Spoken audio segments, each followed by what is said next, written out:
You know, when Noah wanted to build his ark, most of the people laughed at him. Why are you building this damn ark? I think it's time to panic. We got to build our ark, too. The threat to organized human existence.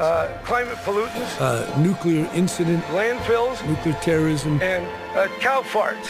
The threats that human technology now portend. Civilization could deteriorate. Nothing is more serious in the world than extinction. To quote the apocalypse. And I think this has to be at the level of a crusade. The existential threat of our time, it's not going to be 110, it's going to be 130. A complete wasteland. 135 for months on end. It could be so hot here, it becomes unlivable. You're going to see mass migrations, extinction of millions of species, vector diseases, forest fires. This isn't for me. I'm going to be dead. It's for you. Is this the end of the world? It is the end of the world as we know it. It's time to panic. It is the end of the world as we know it. A complete wasteland. It is the end of the world as we know it. I'm going to be dead. And now, an update from the Apocalypse Desk. The apocalypse. Here's John and Ken. Wow.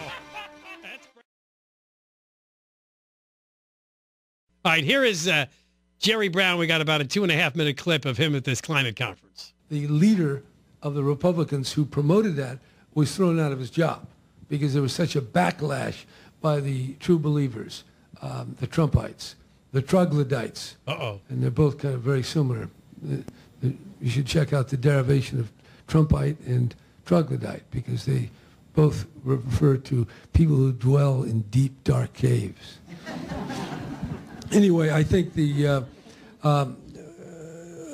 does take some understanding. Is Trump going to lead the world to an absolute disaster? Quite possibly. Wait. So wait a minute.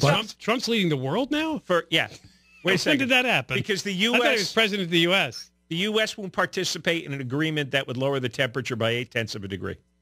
That's going to lead us to a disaster, a worldwide disaster. That's how Well, I don't even think it was 0.8. Was it 0.8 of a degree, maybe? I don't know. You had that report. I'll look it up. It's some extremely tiny amount. But see, you listen to the hyperbole coming out of him. There's absolute hyperbole and lies, and he says something stupid. Anybody who votes for Trump is a troglodyte. A troglodyte and a Trumpite. And all these smug, self-appointed righteous warriors, they all chuckle to themselves. Oh, yes, you're right. You're very right. But Trump has no effect on the climate. Neither does Jerry Brown. Trump can't boil the oceans, and Brown can't save the oceans. There's nothing anybody can do. Nothing. This is all nonsense. Now, let's catch some more of our famous governor. Trump going to lead the world to an absolute disaster? Quite possibly. Hell, he can press the nuclear button. He can drive America so far down the carbon hole that we'll have a hard time climbing out. Oh, that could happen. But because our system of check and balance has so many other power centers in business, in states, the influence of other countries, he will not be successful in the direction in which he's going. He's riding a very dead horse, climate denial, and using a Chinese hoax as the rationale and the narrative of what he's doing and why he's doing it. So he's playing a very weak hand, but he, for whatever reason, he thinks it's fun or it's strong. So I think he's not going to succeed. President Trump is the null hypothesis. What?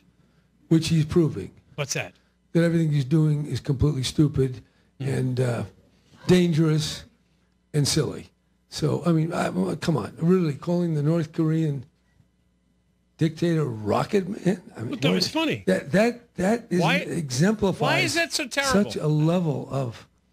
What? What is it? Is it absurdity? Is it dark humor? Whatever the hell it is. He's calling... He called the North Korean Kim Jong-un the Rocket Man? Yeah, so what? Trump did. That was a joke. So what? Yeah.